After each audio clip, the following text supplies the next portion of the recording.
वास्तव में बेटी सुरक्षित हो, उसका सम्मान हो और स्वावलंबन के पथ पर वह अग्रसर होकर के नए भारत के निर्माण में अपनी भूमिका का निर्वहन प्रभावी ढंग से कर सके, इस दृष्टि से उस प्रकार की सुविधाएं आज की आवश्यकता है। आप याद करिए, आज हॉस्टल बन रहे हैं। हर बड़े महानगर में हम कामकाजी महिलाओं के लिए श्रमजीवी हॉस्टल का निर्माण भी कर रहे हैं। कामकाजी महिलाओं के लिए किसी भी समाज में सुरक्षा का मानक क्या हो सकता है कि अगर महिलाएं बिना किसी भय के कार्य करने के लिए निकल रही हैं तो वह एक सुरक्षा के बेहतर परिणाम को प्रदर्शित करता है। 2017 के पहले यह एक चुनौती थी। मध्य यूपी और पश्चिमी उत्तर प्रदेश में तो बहुत सारे परिवार ऐसे थे जिन्होंने बेटियों को पढ़ने के लिए यूपी के बाहर कहीं छात्रावास में या फिर कहीं उन्होंने रिश्तेदारों के यहां भेज दिया था। और आज मुझे अच्छा लगता है, वह पश्चिमी यूपी हो या पूर्वी यूपी या मध्य यूपी या बुंदेलखंड, आज बेटी अपने घर से पढ़ने के लिए जाती है, शहरों में कार्य करने के लिए जाती है।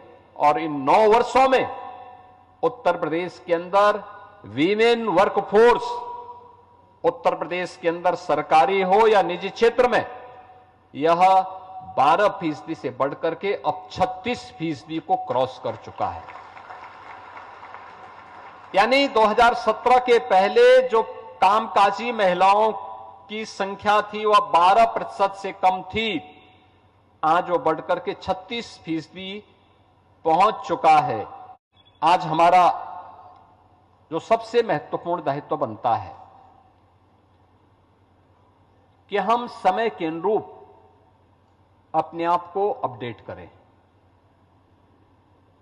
अभी हमने यहां की अत्याधुनिक फॉरेंसिक लैबोरेटरी को देखा है। इसमें अलग अलग प्रकार के हमें साइबर अपराध को रोकने के लिए कैसे कार्य करना है, कैसे हमें मोबाइल के फॉरेंसिक इनपुट को लेकर के अपराध के एनालिसिस करने की दिशा में आगे बढ़ना है, डीप फेक के मामले को कैसे हम नियंत्रित कर सकते हैं, कैसे हम डॉक्यूमेंट्स को सुरक्षा प्रदान कर सकते हैं, इस सब से जुड़ी हुई एक महत्वपूर्ण जानकारी इस लेबोरेटरी के माध्यम से आपको प्राप्त होगी। अगर हम आज इस समय के अनुरूप नहीं चले होते तो मदन मोहन मालवीय प्रौद्योगिकी विश्वविद्यालय में इस प्रकार की लैब नहीं आ पाई होती।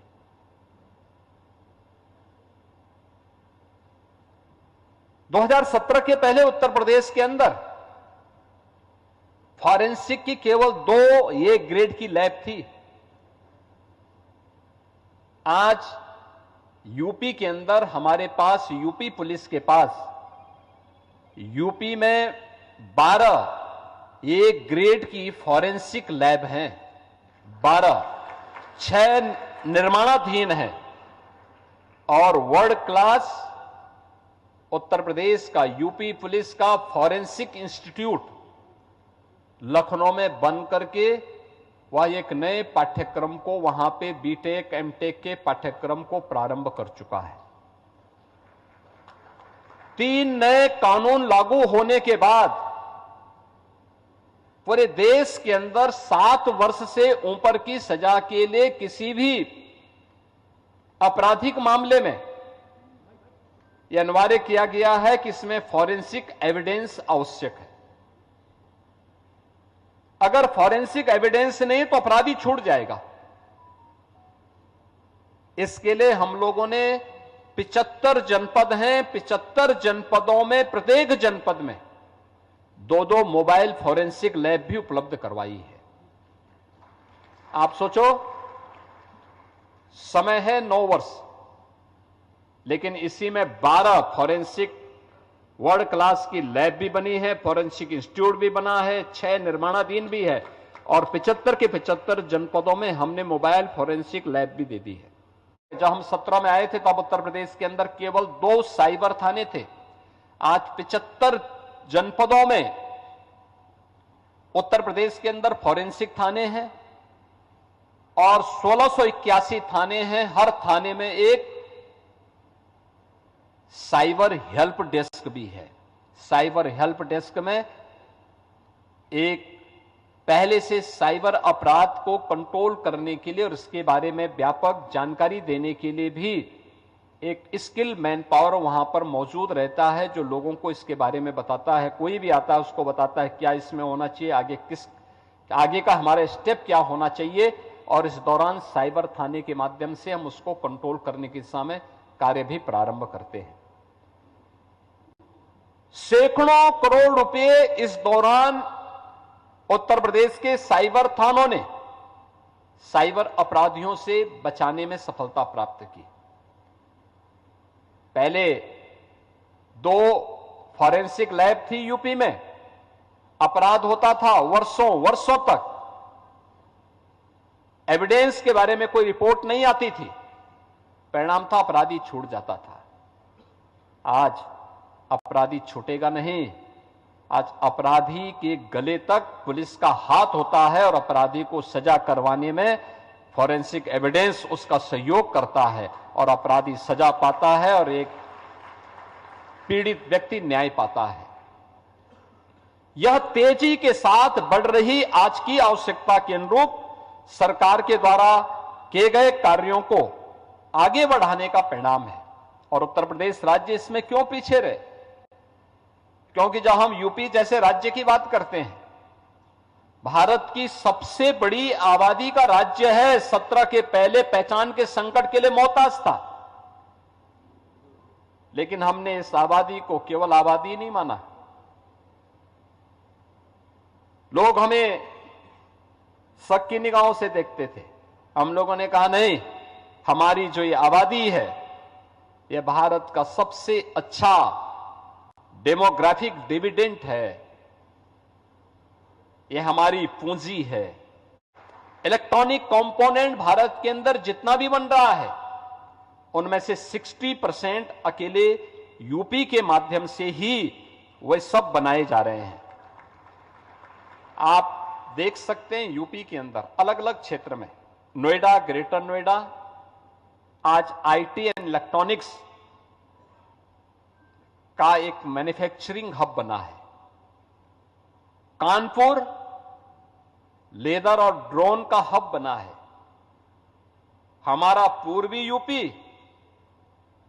ये एग्रीकल्चर के साथ साथ एमएसएमई के नए हब के रूप में अपने आप को स्थापित किया है। लखनऊ डिफेंस मैन्युफैक्चरिंग और एआई सिटी के रूप में अपने आप को स्थापित कर रहा है। बुंदेलखंड डिफेंस मैन्युफैक्चरिंग के साथ ही 56,000 एकड़ में फ्यूचर रेडी इंडस्ट्रियल टाउनशिप और फार्मा पार्क के लिए अपने आप को तैयार कर रहा है। ये नए यूपी की वह तस्वीर है जिसमें हमने उत्तर प्रदेश को, उसके टैलेंट को टेक्नोलॉजी के साथ जोड़ करके और इंडस्ट्री के इस हब के रूप में स्थापित करने में हमने सफलता प्राप्त की है। IT, electronics, AI, semiconductor, startup और डाटा सेंटर से लेकर के एमएसएमई और डिफेंस मैन्युफैक्चरिंग के सभी कार्य आज के दिन पे यूपी के अंदर हो रहे हैं। Cyber, robotics, electric vehicle, agritech, fintech, deep tech, health take, tourism, hospitality, sports जैसे क्षेत्र में आज उत्तर प्रदेश तेजी के साथ आगे बढ़ रहा है। अभी हम लोगों ने 2 centre of excellence green hydrogen energy के लिए बनाने के लिए जो हम लोगों ने अपनी कार्य योजना को आगे बढ़ाया है। अभी हाल ही में मैं स्वयं जापान गया था और जापान के पास ग्रीन हाइड्रोजन एनर्जी का एडवांस टेक्नोलॉजी है।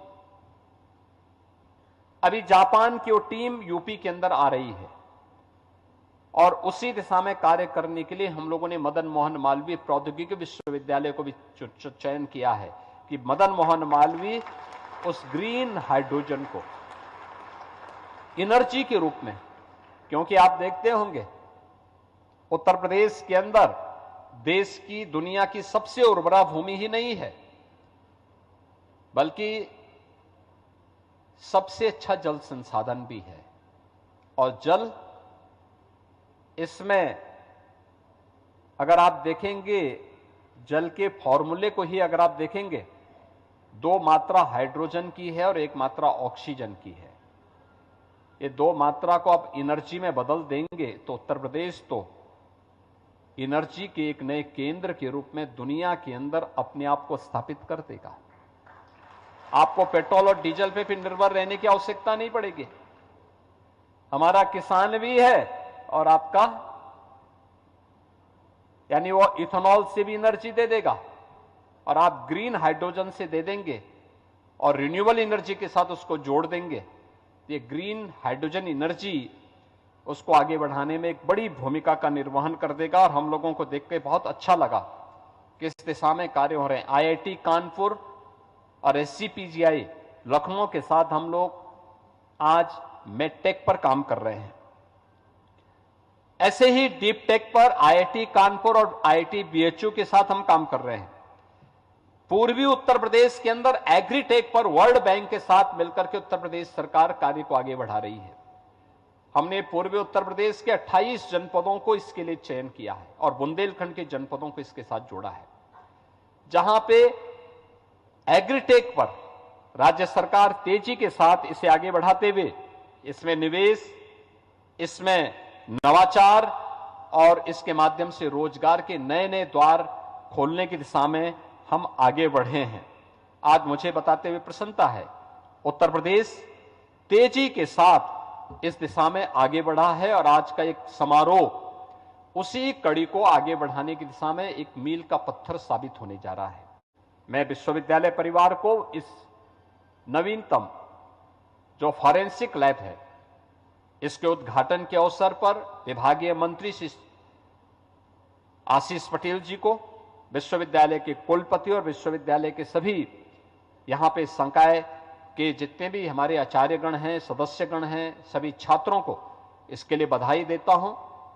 मैं बधाई देता हूं पावर ग्रिड को, जिन्होंने मदन मोहन मालवीय विश्वविद्यालय को बालिकाओं के छात्रावास के लिए आज सीएसआर मद से धनराशि उपलब्ध करवाई है।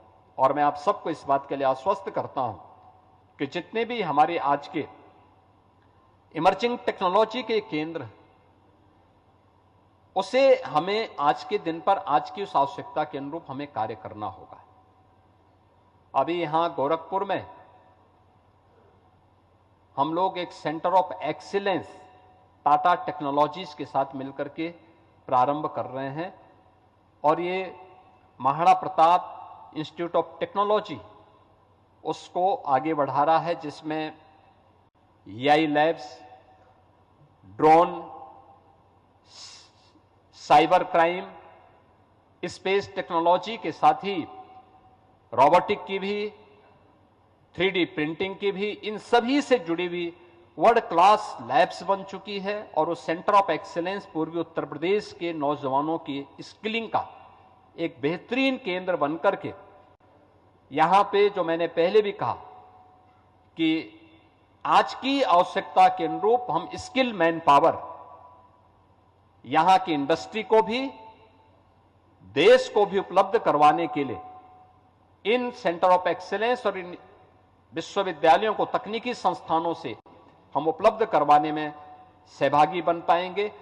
15 अप्रैल को हम लोगों ने प्रस्तावित किया है गोरखपुर के सेंटर ऑफ एक्सीलेंस को उद्घाटन करने का, और इसमें हमने टाटा सन्स के चेयरमैन को स्वयं बुलाया है कि वे भी यहां पर रहें, यहां के युवाओं के साथ उनका संवाद का एक कार्यक्रम भी इस अवसर पर हमने रखने का कार्यक्रम बनाया है कि यहां के नौजवानों की प्रतिभा को देखने का अवसर भारत के सबसे प्रतिष्ठित उद्योगपति को और औद्योगिक समूह को भी गोरखपुर के अंदर देखने को प्राप्त होगा।